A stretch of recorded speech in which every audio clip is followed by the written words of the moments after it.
Call this meeting to order. Mr. Shreen, if you can lead us in our invocation, please, sir. By bowing your heads. Dear Heavenly Father, thank you for today, Lord. We want to give you thanks for all the many blessings you give us. Dear Lord, we ask you to lead, guide us on all these decisions that we make up here tonight, dear Lord, and I pray that we follow. Dear Lord, forgive us where we fail you. We thank and love you. In Jesus' name we pray. Amen. Ms. Harris, will you please lead us in the Pledge of Allegiance, ma'am? Pledge allegiance to the flag of the United States of America and to the republic for which it stands, one nation, under God, indivisible, with liberty and justice for all. Thank you. Madam Clerk, if you can please conduct the roll call. Alderman Jamie Harris. here. Alderman Matthew Kenny. Madam Clerk, he told me he'd be absent today. Mayor Pro Tem Buck McGee. Also will be absent today, ma'am. Alderman Jordan Shreen. Here. Alderman Michael Raines. Here. Mayor Hunter Timms. Here. Town Attorney Neil Irwin. Here. Council, we'll move into the approval of minutes in our agenda here. We'll have approval of minutes for May the 12th of 2026, which was a regular council meeting. Is there any questions or comments from the public in reference to this? Any questions or comments from the council? Seeing none, council, this time I'll entertain a motion. Make a motion to approve minutes of May 12, 2026. Second. We have a motion and a second. Council, this time please cast your votes. Yeah. Aye. Aye. Motion carries. Continuing on in old business, we will have accept or reject the final budgeted financial statements for April of 2026. Is there any questions or comments from the public in reference to this? Any questions or comments from the council? Seeing none, council, this time I will entertain a motion. Make a motion to accept or reject the final budgeted financial statements of April 2026. For clarification, Mr. Raines, you're making a motion to accept the final budgeted financial statements for 2026? Correct. All right, I have a motion. Is there a second for the council? Second. We have a motion and a second. Council, this time, please cast your votes.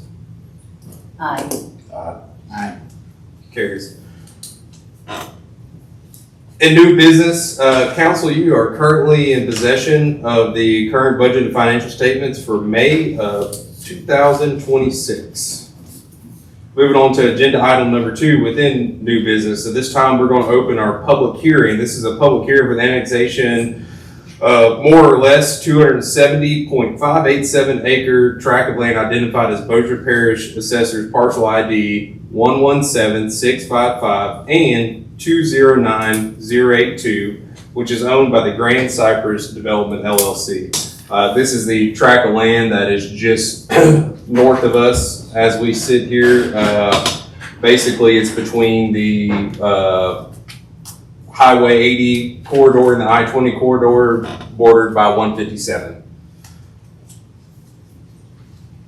Is there any comment from the public?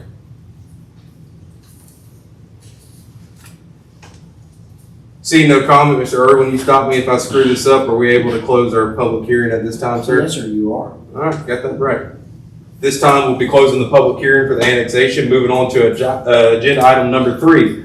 This will be accept or reject ordinance 7 of 2026. This is an ordinance to enlarge the corporate limits of the town of Houghton pursuant to Louisiana Revised Statute Title 33, Section 171 by annexing territory consisting of more or less 270.587 acres of land identified as the Bossier Parish Assessor's Parcel ID 117655 and parcel number 209082, which is owned by the Grand Cypress Development LLC.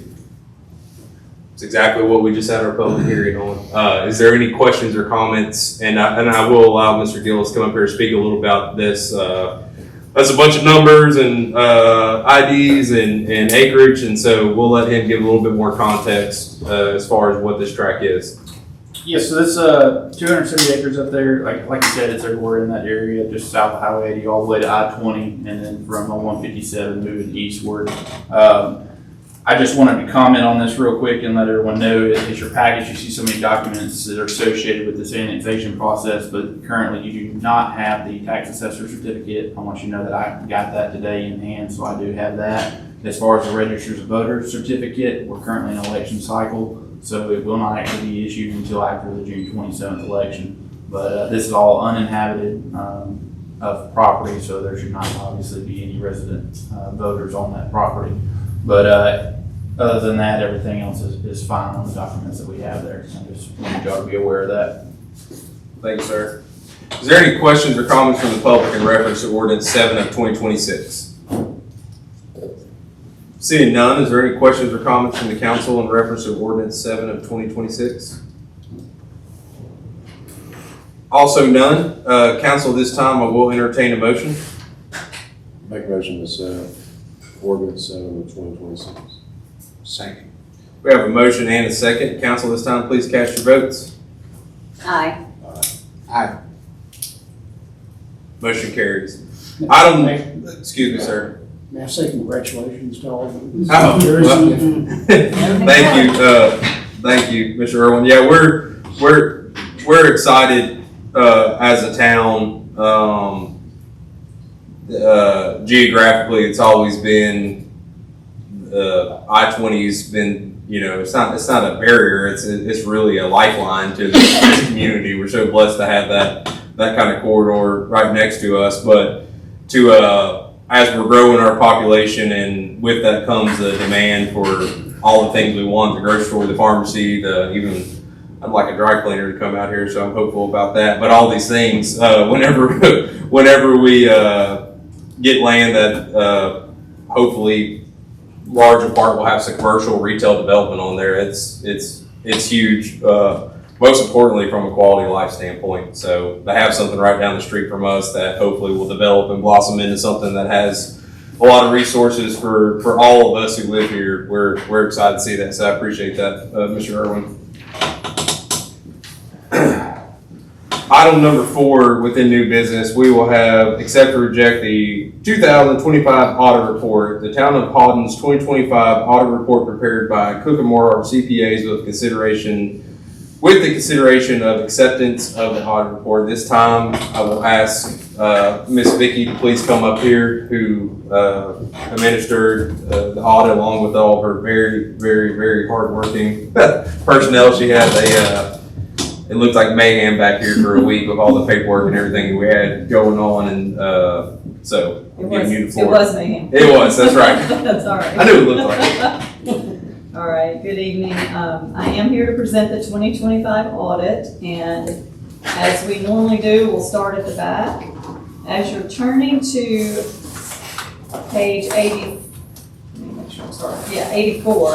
As you're turning there, I'll say we appreciate all the assistance during the audit. There's a lot that goes into doing an audit for the a community the size of Alton. It's just continuing to grow. So we do appreciate everybody's hard work getting through another successful audit cycle. All right, starting on page 84, we're going to go through our current year findings. I'll just briefly mention we had 4 findings last year.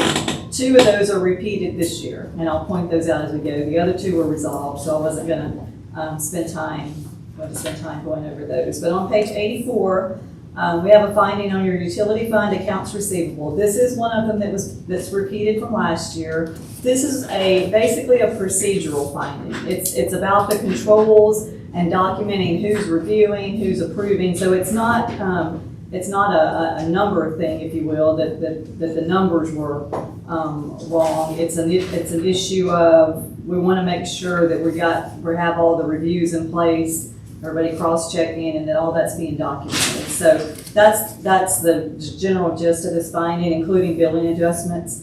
So we talked a lot at the exit. I think we've got a plan moving forward to kind of put these additional procedures in place. So I'm looking forward to assisting the town in any way we can to make sure we have all these steps. And just for clarification, Ms. Vicky, this is whenever we say utility fund accounts, we're talking about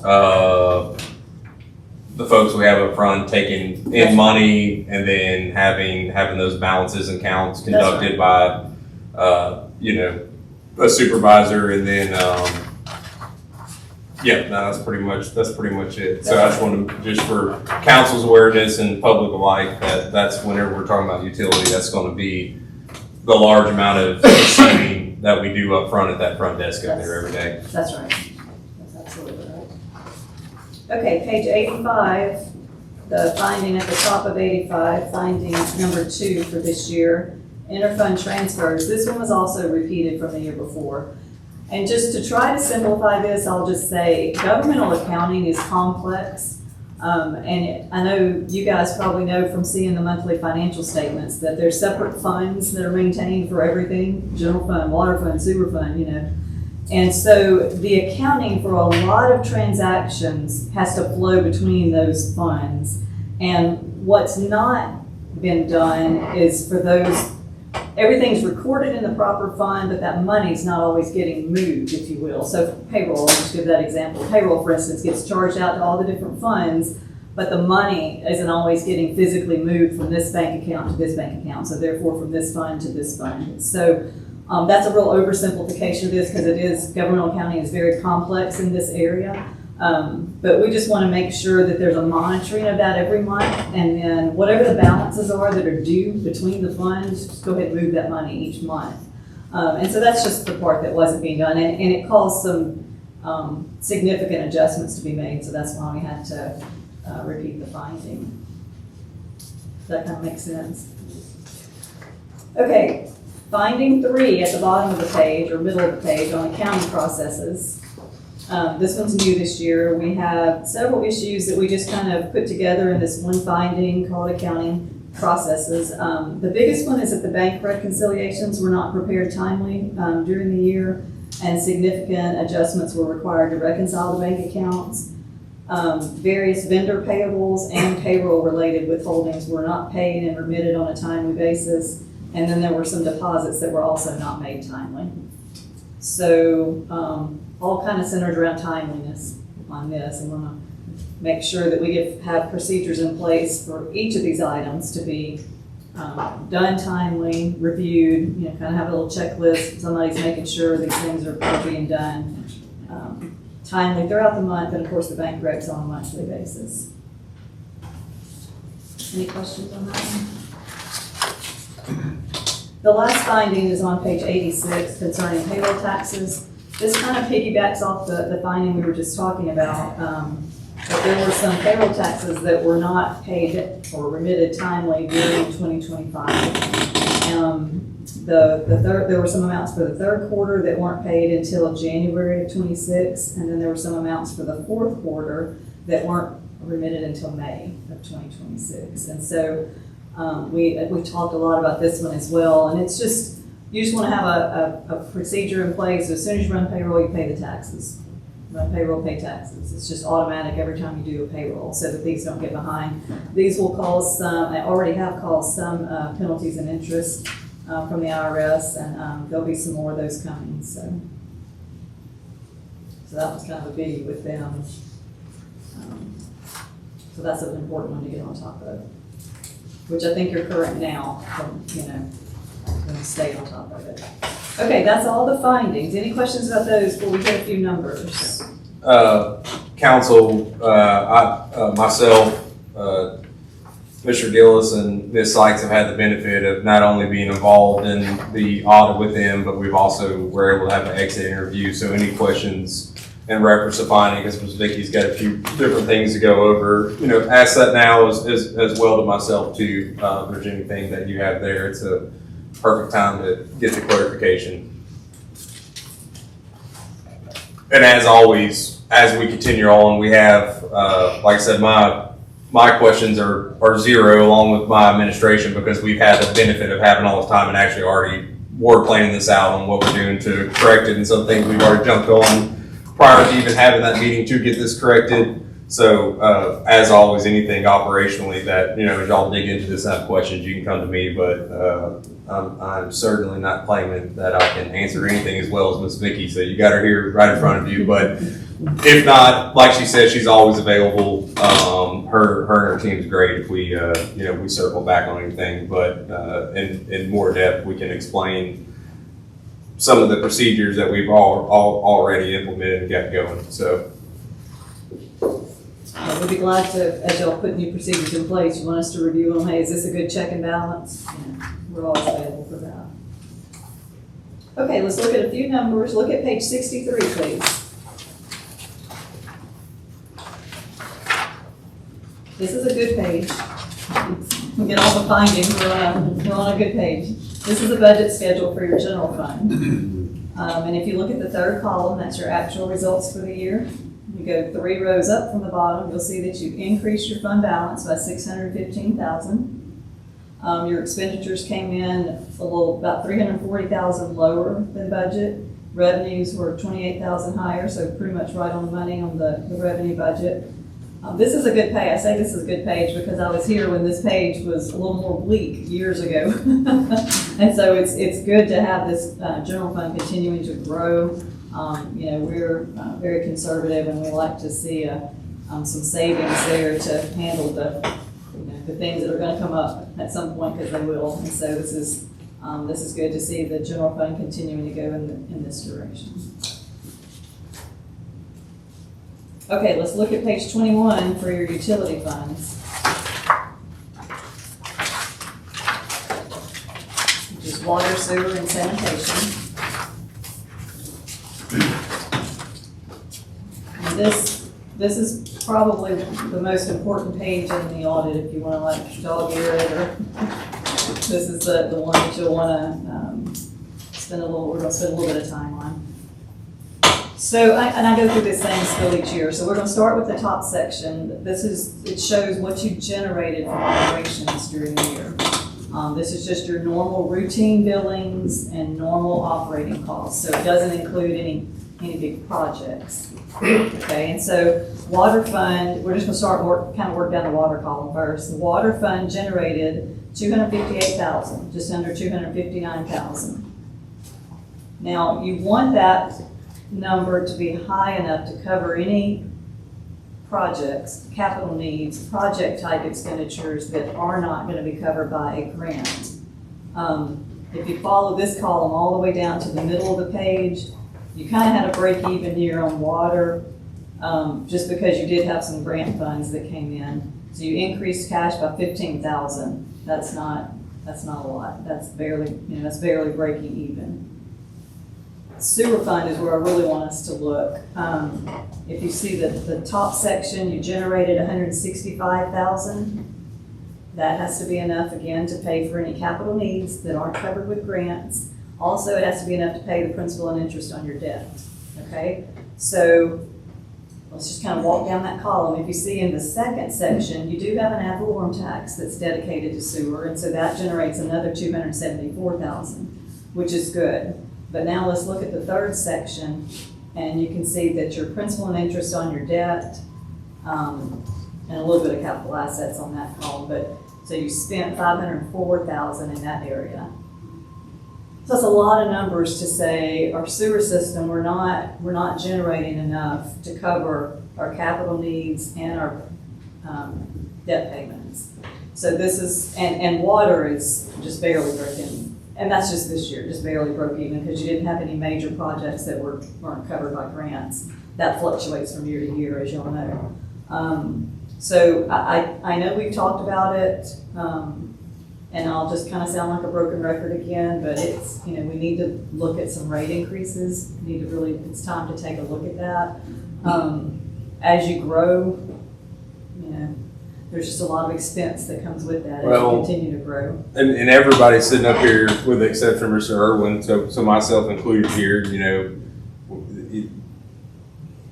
we're all new to sitting up here and hearing that, because I would imagine I've done some, and I've had a fairly recent rate study from the Louisiana Rural Water Association that came in right when I came in office, and on the water side, it mirrors exactly what you're showing. There's basically a forecast on there where it shows, you're green for years 1 and 2, and then you get in the yellow, and then you're red at maybe year 5, and that's your findings actually mirror pretty closely to that. And then I don't think we've had, anybody correct me if I'm wrong, I think 2014 was the last time we had a rate increase. Just the cost of being in the water and sewer business is astronomical, particularly in current economic environments. Would be a good way to say that, huh, Neil? It's crazy. So as far as some of the expenses that we do incur, and the town has done an excellent job far before me ever getting here of utilizing and capturing some really good grant funding, both federal and state, and I think that's carried a lot of water for the town. But that's something as a council we'll have to circle back to and certainly discuss, because it has to be sustainable. That is for sure. And I'll just add to that one other thought, it's been, for the past 3 to 5 years, 3 or 4 years, the true picture has been diminished a little bit, if you will, because of we had this ARPA money that we were spending. Yeah. So we had that quote free money that helped cover a lot of the project costs. Yeah. Even covered just kind of maintenance, just repairs and maintenance, covered just, a lot of things. So it didn't really shine the spotlight on where we're really at. And now all that money is, it's gone. And so we kind of use the phrase, it's time to kind of get real with it and tighten the belt, and you're going to really see where you're at. And as you mentioned, Mayor, with the rising costs, chemicals alone, we see that every audit that we're doing, they're just kind of through the roof, and repairs and maintenance, they're also just through the roof. So none of that's going to come down. No, That's not gonna unfortunately, come down. I do agree with you on that. That is not the trending direction by any means. And so if you were sitting there thinking, well, how is this, is this just all of a sudden an issue? Well, no, because we've been talking about it each year, but that is one of the big reasons that it's just not been catastrophic, if you will, in some of the years, because that was a lot of money. The ARPA money was a lot of money that flowed through, and it was very useful, and we were able to use it for a lot of different projects. So that was great, but now that's gone. So we pursue other grants, which is good, but you need to have a stable rate structure to make sure you're covering your costs because you never know on grants. As y'all know, you apply for it, maybe you'll get it, maybe you won't. Okay, probably enough said on that, but that's, the last thing I'll add on that is that we encourage, if you do some type of a rate study and if you do pursue a rate increase, we encourage putting a structure in place with some annual increases, CPI or something of that nature. It's what most of our clients are doing now. That's not going to guarantee that the costs aren't going to exceed, but at least you have a plan in place. Nobody wants rate increases, of course, I understand that, but it's running a business, and as the costs go up, you've just got to find a way to balance that. And so, all right, and that's it on that. Okay, let's look at page 13. This is your overall balance sheet for the year. Governmental activities, that first column has your general fund in it. Business type activities is water, sewer, sanitation. This page has all your capital assets, capitalized and appreciated. So that's in the top section. In the middle of the page is your debt, where it says non-current liabilities. It's separated between due within 1 year and due in more than 1 year. So that's if you look at the total column, 571 and the 10.9 million. Now, those are debt numbers, but they also include your share of the unfunded pension liabilities, and y'all have 3 pension plans, the municipal, police, and retirement. And so there's some retirement numbers in there that aren't just your bonds payable, not your normal routine debt. And there's a footnote that gives that breakdown. So you might just out beside that section, you could refer to page 37 if you wanted to see the actual breakdown of what's in that debt. your bonds payable actually 8.3 million, just, and that's on page 37, but that's actually your quote real debt, if you will. Okay, so recap of the audit, and then I got just a couple other things to mention, but general fund doing well, utility funds, we want to look at our rates, and then with regards to the findings, we just want to tighten up controls in each of those areas. All of those were, again, procedural findings. They were all things that can be somewhat easily addressed with some new procedures. And so that's kind of an overall summary of the highlights. You have a couple other documents, the agreed upon procedures report. Maybe I'll stop for a minute. Anybody have any questions on the audit before I move on to the other documents? I've got a question about the utility rates. Among the clients, municipal clients that you represent, are they finding that when you get to this point, it's really just a utility rate increase, or do they also have at least proposed a tax? To have a dedicated tax to those utilities? I mean, have you found which one seems to be the most palatable to the citizenry? And y'all do have the dedicated ad valorem for sewer, which is good. Not many of our clients have that. Most are just approaching it from a rate standpoint.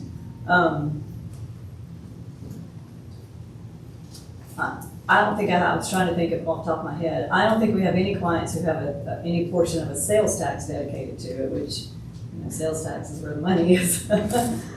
So property taxes, to do an increase in that area doesn't usually really generate all that much to make a dent in this type of a thing. So typically with rates, they're doing rate studies, and most of our clients have had to do a little larger increase up front before they put that structured plan in place. I'm not going to throw out numbers because I'm not going to try to plan a number in your mind, but you come up with X%, and then maybe the annual one is the CPI. Those are just, we're seeing a lot of that. We recommend that because, like I've already said, the costs have just gone up so exorbitantly and so quickly, and the rates just aren't even keeping up. So that answer that? I mean, property taxes seem not to be favored anywhere. Yeah, So- they just don't generate that much. I mean, they're good, you need them, but I mean, when you're trying to put a dent in something like, a utility fund, they just don't typically, an increase doesn't generate enough. But you're fortunate to have a portion of it that you do for sewer. I mean, that's great, that $275,000 is great and very beneficial there. But to try to add, typically if you talk about adding something, you're adding just a very small millage and it just doesn't generate a whole lot. So, any other questions on the audit? Okay, you've got two other documents. The one is the agreed upon procedures report. I'm not going to go through all that. That's just the procedures that the legislative auditor's office requires us to do in addition to doing the audit. There's some things in there that are labeled as exceptions. They're not audit findings. That's just their terminology. They're more detailed procedures, and we do those because they require us to. So that's the report on those. And then the other document you have is just our standard representation letter to the town. It's got all our audit entries attached, boring accounting stuff. It basically says we did a government auditing standards audit and a single audit, and I will point that out because the town did have over, let's look at that schedule real quick. Write that page number down. Hold on. Page 72, please. When you spend federal funds in excess of $1 million during the year, that number just went up. It used to be $750,000. But when you spend in excess of $1 million in federal funds, we have to perform what's called a single audit. That terminology doesn't mean anything to you, but it basically means we have to do a lot of extra audit work on your major federal programs. And if you look on page 72, you can see kind of in the middle of the page your ARPA money, like I was referring to earlier. Kind of still spending the last of that, so that was 1.5 million. And so that kicks out that extra audit requirement. So it's like doing a normal government audit, standards audit, and then you just add another layer of audit work on top of it for the federal funds. Okay, any questions? I've got one. Are you finding among your other municipal clients that a step-by-step increase, if one has to take place in rates, is more acceptable than one big jump? Kind of both. I mean, it's what we're seeing, and the size of that first one, that's the variable, you know, how big is the first one? But what we're typically seeing is a little larger increase to try to get us close to where we need to be, and then those systematic increases each year, the CPI. And that's what most are going to. I won't say everybody's done that yet, but most are going to that because they're just realizing, you know, you just can't keep up. So it's kind of a combination is what we're seeing. Thank you. Thank you, Mr. Speaker.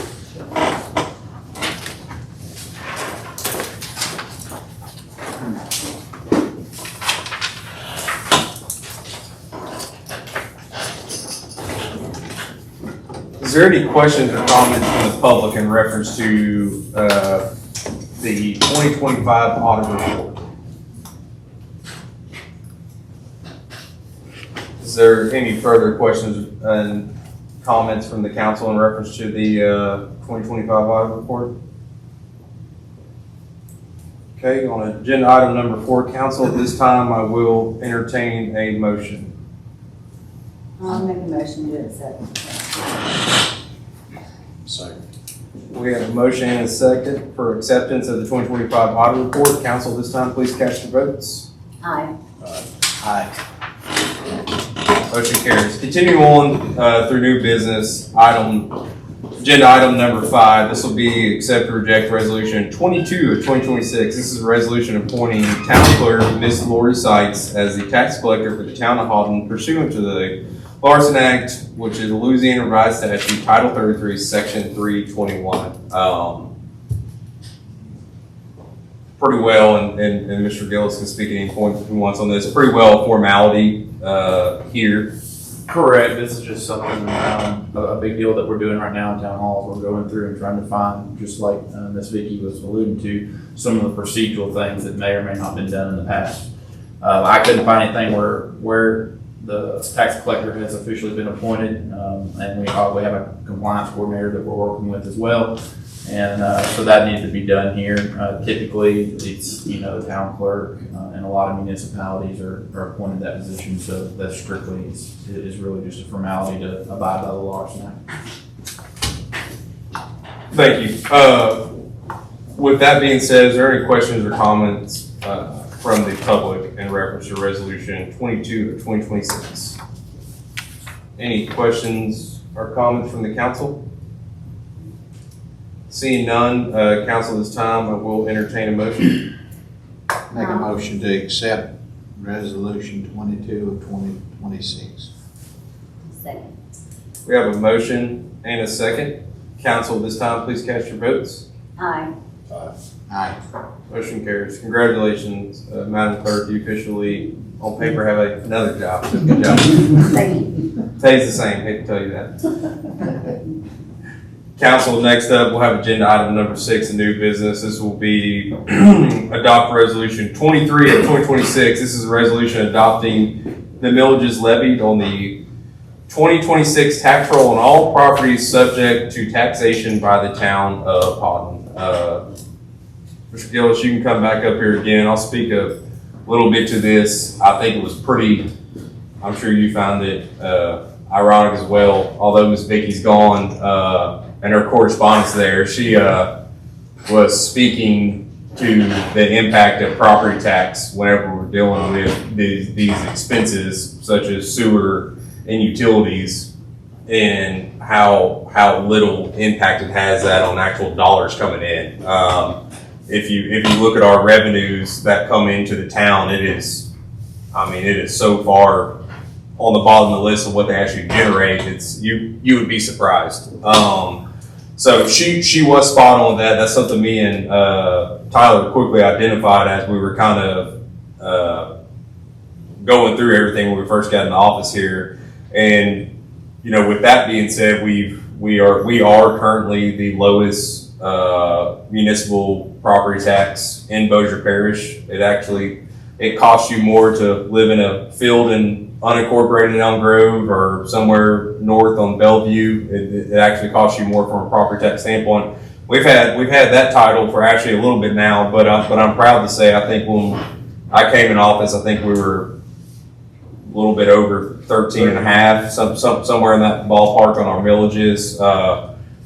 We rolled that back to 11.45 this last go around, and then now I'm proposing and seeking the acceptance from you all, my council members, to roll our 11.45 to actually 10 and a half. So in a world of everything increasing, I do think from an economic standpoint for our municipality and for our constituents, most importantly, property tax.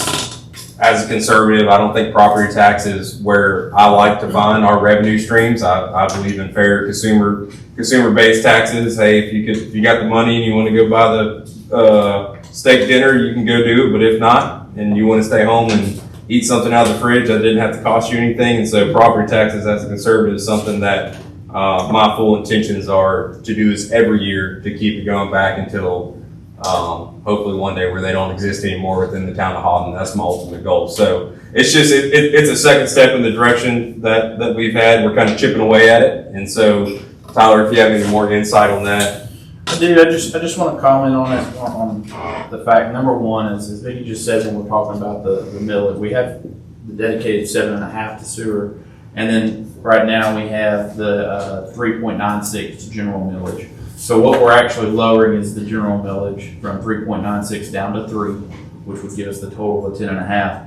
Right now, and I can't give you the exact number because it changes throughout the year until the tax assessor actually completes at the end of the year, but we have around $41 million worth of taxable property right inside the town, and that generates with our current millage about $475,000 worth of taxes to the town.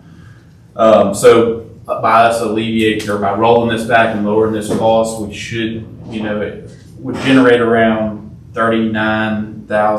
roughly $39,000 to $40,000 less would be coming in through the millage. But as the mayor's alluded to, and the way the economy is, the way development works, and we're moving in this world, the lower that we can get those in, the more people we're drawing in, the more you're going to see on the economic development side. And I think this would be a wonderful trade-off for the town hall. I think it's important too to note because there's a potential for us as a municipality to make some really critical and tough decision makings when it comes to our utility rates for sewer and water. We have not, and your vote tonight will not touch that dedicated millage for sewer that exists. So we're simply only reducing, although it's combined on your mortgage or on your tax roll every year when you pay it, an act of transparency. The sewer, the sewer is not doing well from an enterprise standpoint. When we looked at that, we're not, that hasn't been reduced. It's still getting the full 7.5 that it was getting. We're actually pulling this from what would just be considered just a general ad valorem. So, you just heard Ms. Vicky saying all these things. No, we're not. This isn't being pulled from that sewer ad valorem. That is staying right where it's at, which is why strategically I am chipping away at this general one because I feel it's responsible. As you just heard Ms. Vicky say how well the general fund was doing. While I'm chipping away at it's two different pots of money. I'm chipping away at our general ad valorem, but that's also a very healthy system we have right now. Our utility might not be doing too hot right now, but we haven't touched that millage. So this is one of those things that it's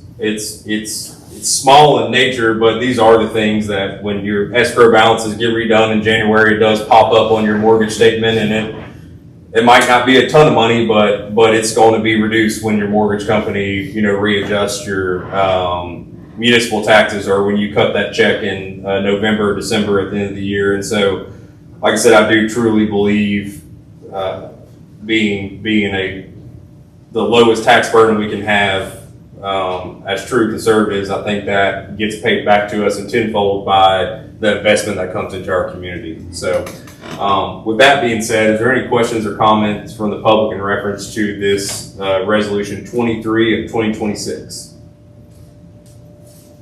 Any questions or comments from the council in reference to this resolution 23 of 2026? I do want to add that we have talked, you and I have talked about this a lot. I am very pleased to see it going in that direction, down, easing the tax burden anywhere we can. Yep. Those other things, like she said, they're gonna go up. Yep. I mean, there's no getting around it. So anywhere we can, you know, benefit the citizens and ease our tax burdens, I'm all for that. So 100%. That's exciting. Thank you. Thank you. Any other questions or comments from the council? Seeing none, council, this time I will entertain a motion to adopt resolution 23 of 2026. Make a motion to adopt resolution 23 of 2026. Second. We have a motion and a second. Council, this time, please cast your votes. Aye. Aye. Motion carries. Will be agenda item number 7 with the new business will be the introduction of ordinance 8 of 2026. This is an ordinance to enlarge the corporate limits of the town of Houghton pursuant to Louisiana Revised Statute Title 33, Section 171 by annexing territory consisting of approximately more or less 73.63 acres owned by the Houghton Land LLC located west of 490 North Elm Street.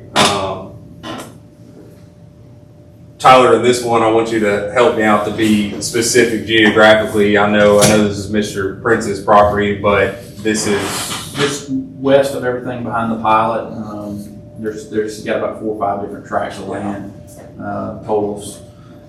The total amount was like 78.99 acres, but there's a small sliver of it that's actually already annexed in behind Cherry Oak, Red Oak, and whatnot, so that's actually removed from what's being brought in, because we're not going to double annex it, but you got about 73 more or less acres that are being brought in here by that. that's your stuff just on the south side I-20. The new road you can see that is currently stops where it's at, Calista Drive.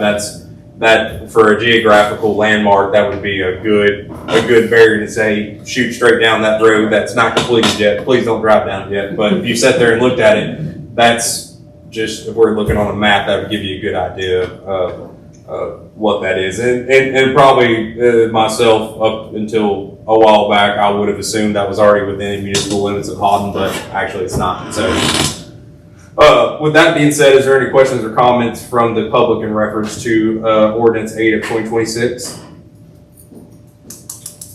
Seeing none, is there any questions or comments from the council?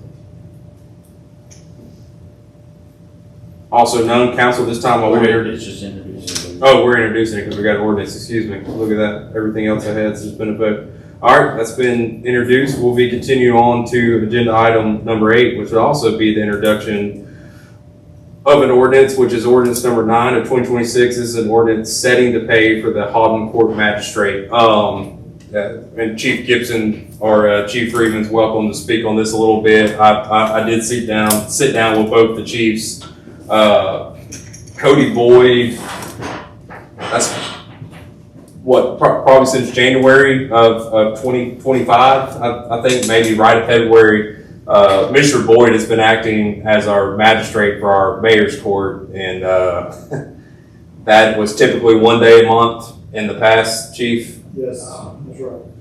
It is now 2 days a month and probably could be 4, depending on what it is, but Mr. Boyd has been operating his court from 1 day to 2 now a month, and his pay was not compensated for that. That's something he's been doing for quite a while now. The 2 court dates instead of 1. He is currently by ordinance being paid $625 for his duty as a magistrate. That's not something he gets paid for by court appearance. He's paid as a magistrate, and that's fixed by you all's vote. So, being that we watched this trend we're coming up on a year now with the double court dates. Naturally, we want to bring that from $625 to $1,250 a month. It is literally double his time that he's doing, and I think Chief Gibson could attest as well as I could to a few times. He's been also a great asset picking up the phone call. I know he's answered a lot of questions on the police department side, particularly his background as a assistant district attorney, and so that's something me and the chief discussed probably a week or so ago. We both wholeheartedly agreed it was time to get him more properly compensated for the time he's doing for the town. So with that being said, is there any questions or comments from the public in reference to this introduction of the ordinance?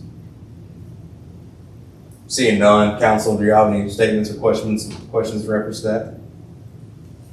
Great.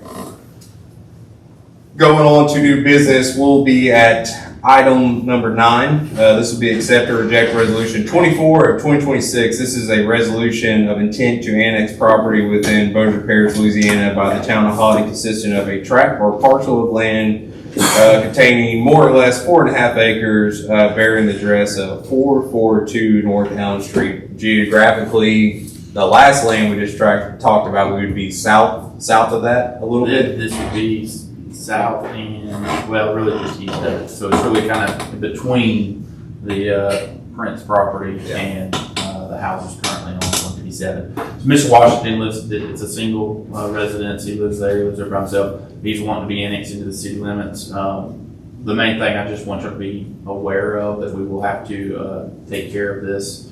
Most likely with and I'll work with Neil on this, getting an exemption or something in place here, but he's currently on city water. He is not on, he has an own septic system. So, our code of ordinances does provide us with the authority to grant exemptions in there. And that's something that we'll probably need to do for him because he does have it currently listed as commercial property. So obviously, he's not wanting to make an investment in tying into the city sewer right now because it would be frivolous. He's on the road 90% of the time, he said. So just something to keep in mind that as this goes along, I will probably also have a resolution come along with this next month to provide for some type of exemption for a time being.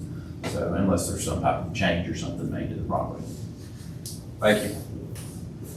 Is there any questions or comments from the public in reference to resolution 24 of 2026? Any questions, comments from the council? Also none, council, this time I will entertain a motion. Make a motion to accept resolution 2020, or 24 of 2026. Second. We have a we have a motion and a second. Council, this time, please cast your votes. Aye. Aye. Motion carries. Council, this time we will be in the report section of our agenda item. First up, we'll have Chief Gibson with the Haughty Police Department.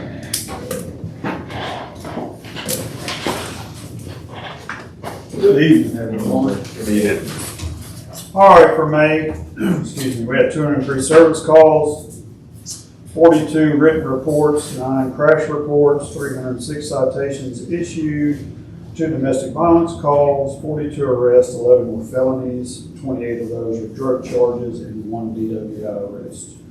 Also during the month of May, we're very proactive, so I think we've been through this before. I would like to say that every so often. It's not that the crime's bad here, it's just that our guys work really hard to keep this place safe. Also during the month of May, we applied for 2 cell phone search warrants, a seizure warrant, and an arrest warrant. They were also granted. Detective Kemp, I won't go into any further detail on those cases at this time because they're still under investigation. And then Detective Kemp's also been working on some grants with Pilot, Calumet, and the Red River Delta. I've also just submitted a grant to CPKC Railroad for funding. On that grant, you have to be submitted to apply for that grant. You can't just apply for it. And so the whole police department was submitted, so I'm hoping, I've asked for a police car.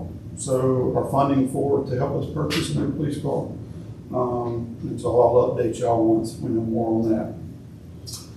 Corporal Munns and Officer Ryan Jeffries and their motorcycles attended a birthday party for a 6-year-old, and I think they were the hit of the party. The parents were very appreciative of that.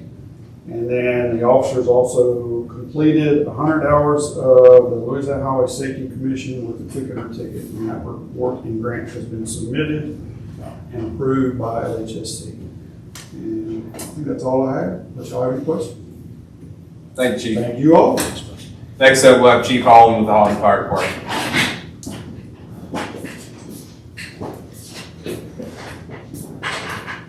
You do, everybody. Good evening. May report, we had 53 responses. Highlight of the fires, on the 4th, we had a grass fire at 400 West McKinley that was adjacent to the railroad tracks. On the 5th, we had a trash fire at 321 North Elm. That was at Deer Valley Trailer Park. That was unlawful burning. A citation was issued on that fire. And then on the 14th, we had a vehicle fire at 490 North Elm. That's pilot truck stop. Personnel, 12 career, 10 part-time, 20 volunteer. Equipment, engine 3 is currently down for repairs. The high-pressure fuel pump has been diagnosed with the issue. Nick actually was able to go pick that part up today. We're going to have a mechanic come out, hopefully have that truck up in the next week. That's our reserve engine. That's our backup unit. So we're not in a critical spot there unless something else breaks down. Apparatus pump testing is scheduled for June 25th to get that done for the year. We already had the aerial tested on the ladder. Now we have them come out and they'll do all the pump testing, annual pump testing on the actual apparatus. Training, the online Firefighter 2 class has completed. The online Instructor 1 class has completed. The driver, operator, pumper, aerial, hybrid class is still ongoing. Additional information, the MGO, Fire Prevention Bureau module, that's the software for the Bureau that we also utilize for the permits. That is now online and operational. Fire Prevention Officer Leon has scheduled for one of the state fire marshal inspectors to come out to observe and review several of our commercial occupancies with him on life safety code inspections this week. And let's see, all funds from the 2025 state appropriations have now been dispensed. Records have been submitted to Mayor Timms for reimbursement from the state. We were able to stretch that $75,000 out to get a lot of stuff done. And we were able to do that because our guys volunteered their efforts to put in the work, to put up the new fence, to run the wiring for the radio room. They're about to paint the entire fire station themselves. They're doing all this so that we can get the most bang for our buck. And, you know, I could easily spent $75,000 on renovating the firefighter side of the fire station that quick. But instead, we were able to do HVAC, new roof, new gutters, fencing, all that. You know, we got a lot done, so I'm very proud of them on that. The following grants will be applied for in June. We've just submitted the Calumet grant, and then we'll also be submitting the wildland grant and the volunteer fire grant to the state portion. And that's all I have, unless y'all have any questions. Thank you, Chief. At this time, I'll have, between myself and Mr. Gillis, we can get through your Public Works Department report. If you got some high points you want to hit there, Tyler. I just wanted to point out to y'all that if you see these public works employees, please reach out to them, let them know. Right now, the sewer plant has got an issue with one of the panels and a valve down there, and it's basically, we're back to right now having to do a ton of overtime with having to get these guys 24/7 out there manning this thing. And they are putting in a astronomical amount of hours. If you see them, tell them thank you and that they're appreciated for what they're doing. That's just a big thing I have for tonight. I'm filling in with them so some of the guys can go get some sleep right now. They got a lot going on out there. So, and on top of that, it's 95 and we're trying to keep everything mowed, and it's a lot right now. So, yeah, no, we corrected some issues at the sewer plant there, but I went down and checked on them Sunday. That is a true 24-hour operation that they are running down there on about every hour and a half to hour and 45 minutes. There's some manual not necessarily labor intensive, but there's some manual items that have to be manipulated at that plant. But when it's on intervals of under 2 hours, you don't sleep very well there. 100% you don't. So, and that's on top of these folks have been doing their routine stuff during the daytime, and then you'll continue to do it the next day as well. So, just echoing again what Mr. Gill said there. It's a lot. So, with that being said, too, there are some items that are being corrected to get our plant back to more of an automated state. But in the meantime, we gotta keep it running. So, next up, Mr. Horton with the Houghton NPC. Hello, council. Good evening. The MPC met last night, had one case on the MPC. It was the Collingswood development on 614. The developer did not provide some of the information that we require, so we delayed that case until July in awaiting the information that we need to process that. It was actually a preliminary hearing to move to a zoning hearing. That's all I have. All right, thank you, sir. Next up, we'll have Mr. Jeremy with Meyer updates on an engineering report.